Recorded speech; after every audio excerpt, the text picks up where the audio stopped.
ચણાની દાળ, જે ખાસ કરીને શિયાળામાં ઠંડીમાં બનાવવામાં આવે છે. તેના માટે આપણે લીલા ચણા લઈ લઈશું અને લીલું લસણ, ટામેટાં, ધાણા, સૂકું લસણ અને 2 લીલા મરચાં સાથે આપણે આ બનાવેલો છે ખડા મસાલાનો પાવડર, જેમાં છે મરી, તજ, લવિંગ અને જાવંત્રીને બધું ક્રશ કરેલું છે અને આખા પત્તિયા, આખા મરચાં અને 2-3 લવિંગ લીધેલા છે અને સાથે ગરમ મસાલો થોડોક આવશે. તેને મિક્સરમાં ક્રશ કરી લઈશું. થોડું અધકચરું રહે એવું ક્રશ કરવાનું છે.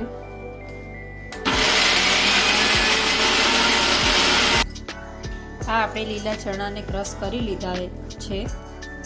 હવે આપણે આ લીલા લસણને સારી રીતે ધોઈ લીધું છે, ચોખ્ખું કરી લીધું. તેની અંદર 2 લીલા મરચાં નાખીશું.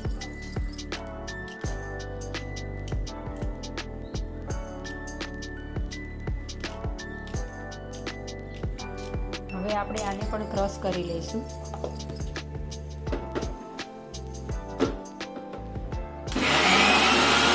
આ રીતે આપણે લીલા લસણ અને મરચાંની પેસ્ટ તૈયાર કરી લેવાની છે. હવે આપણે ગેસ ચાલુ કરીશું અને 3-4 ચમચા મોટું તેલ લઈ લઈશું.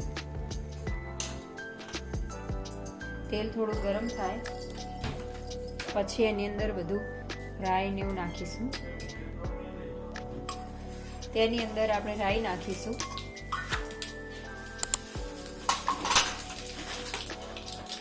એક ચમચી જીરું, થોડી હિંગ, અંદર આ ખડા મસાલા નાખીશું. સૂકું લસણ, લીલું લસણ અને મરચાંની પેસ્ટ જશે.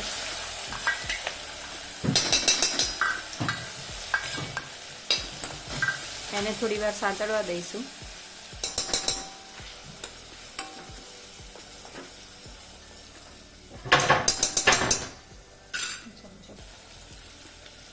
આ સંતળાઈ ગયું છે. તેની અંદર આપણે ટામેટાં એડ કરીશું.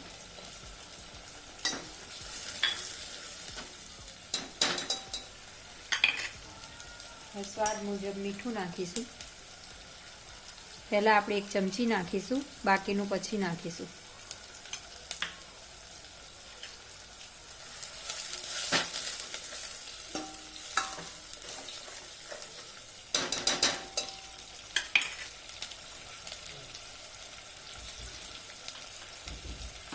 ધાણા જીરું, હળદર,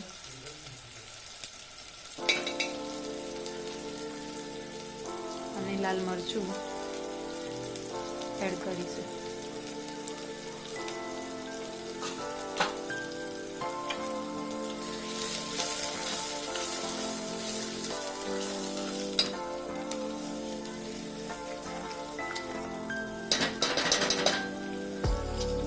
થોડું મસાલા સાથે સંતળાવા દઈશું.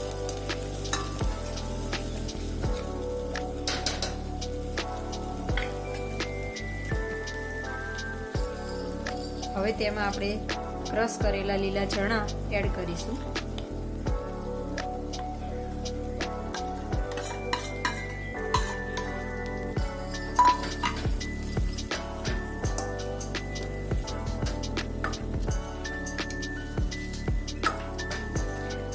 અને સારી રીતે મિક્સ કરી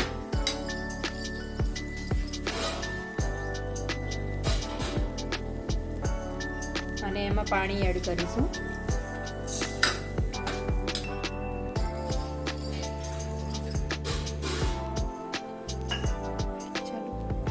એમાં આપણે 3-4 ગ્લાસ જેટલું પાણી નાખીશું.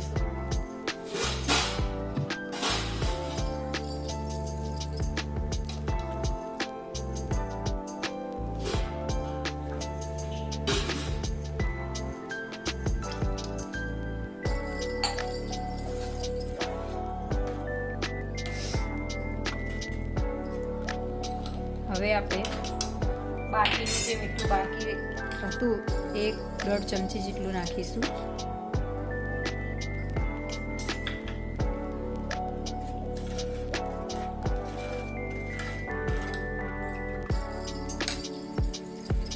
તેમાં થોડો ગરમ મસાલો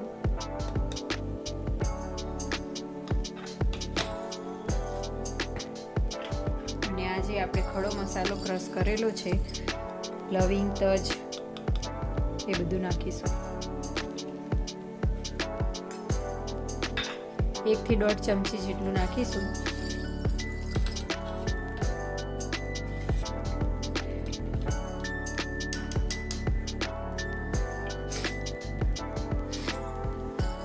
હવે આને આપણે સારી રીતે ઉકળવા દઈશું. ઢાંકીને 15-20 મિનિટ સુધી સારી રીતે ઉકળે એ રીતે આપણે મૂકી દઈશું.